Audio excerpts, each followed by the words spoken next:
अब राजा के घर में चोरी करी है भैया, साधारण बात तो नहीं है। वेश्या ने देखा, अरे आज इतना कौन मालदार मिल गया, धनपति मिल गया, इतना धन लेके आए हो। बोले राजा के घर चोरी। बोले खुद भी मरेगा, हमको लेके मरेगा। रात्रि में धुंधकारी जब बिस्तर पर लेटा, चारपाई पे लेटा, तो उसके शरीर को रस्सी से बांध दिया, जलते हुए अंगारे उसके मुख में भर दिए, तड़प तड़प करके धुंधकारी की देह छूटी और उसी घर में गड्ढा खोद करके उसको गाड़ दिया कि बाहर पता भी। राजा के यहाँ से रोज खोज चल रही है कि आखिर चोर कहाँ है, चोर कहाँ है। लोगों ने कहा धुंधकारी नहीं दिखाई देता, बड़ी शांति से है। तो वो वेश्याएं बोली, आपको तो पता था धन का लोभी था, धन कमाने के लिए कहीं बाहर चला गया होगा। कुछ दिनों तक वो वेश्याएं शांति से वहीं बनी रहती हैं और बाद में मौका देखकर सारा धन लेकर के चंपत हो जाती है।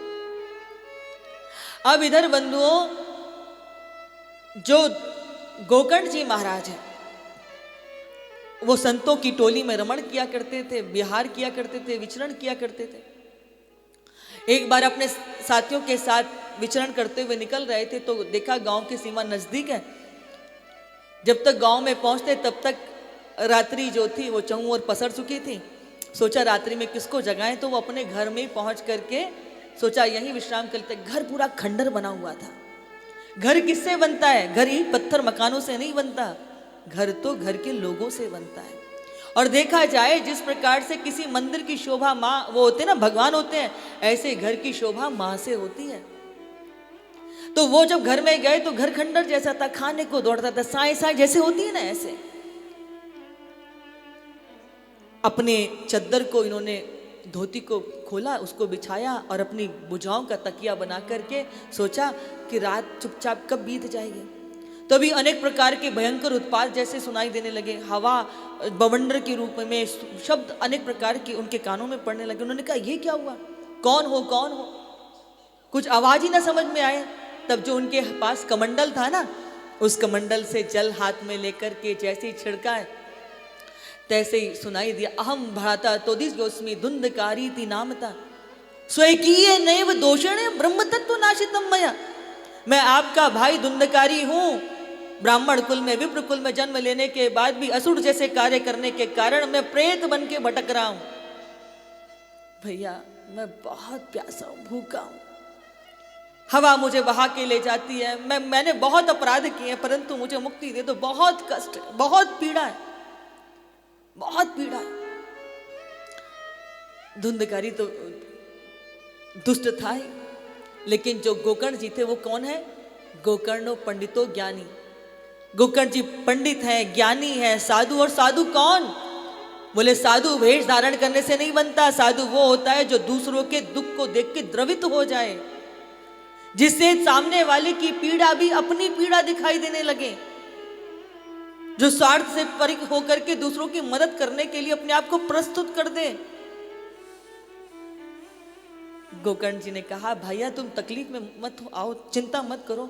मैंने तो, मुझे ज्ञात हुआ था तो मैंने तो जो है गया में जाकर के श्राद्ध किया था।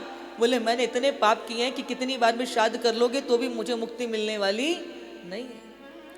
रात्रि भर आज गोकर्ण जी को निद्रा नहीं आई। सुबह सूर्य देव को अर्घ दे करके सूर्य देव से प्रार्थना करी तो आकाशवाणी हुई कि आप सत्कर्म कीजिए, ज्ञान यज्ञ कीजिए। इसी ज्ञान यज्ञ के बल पर धुंधकारी को मुक्ति प्राप्त होगी। बंधुओं, गोकर्ण जी महाराज ने संपूर्ण गांव के लोगों को इकट्ठा किया, नगर के लोगों को इकट्ठा किया और बड़े प्रेम से श्रीमद् भागवत कथा के महापारायण को प्रारंभ किया। 7 ग्रंथि वाले एक बांस के अंदर धुंधकारी को स्थान दिया कि महाराज हवा भी तुम्हें उठा के ले जाते, इसलिए इस बांस में आसन ग्रहण करो।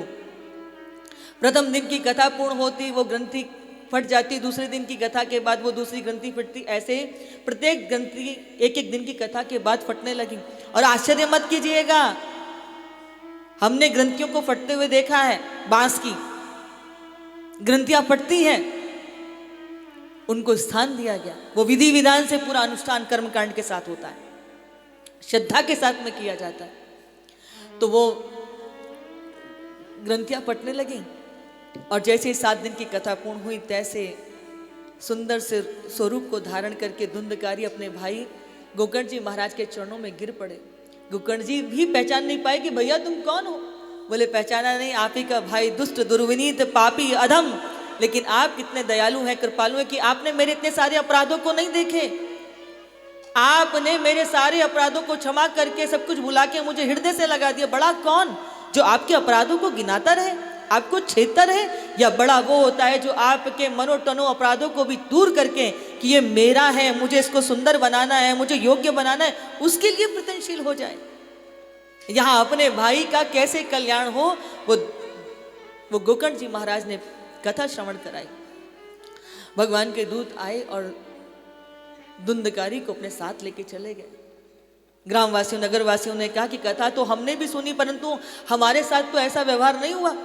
बोले चूंकि हम कथा में आके बैठ गए, परंतु कथा को तो हमने सुना ही नहीं।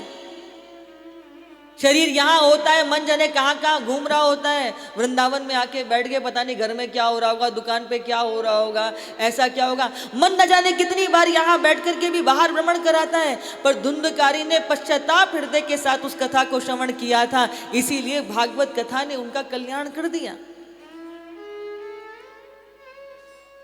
जब जीवन में ज्ञान उदय हो गया तो आपने मोक्ष पा लिया। यमराज के दूत नहीं आएंगे, भगवान के दूत लेने नहीं आते, आप जीते जी उसी जगह मुक्त होते हैं जब आपके जीवन में ज्ञान घटित हो जाता है।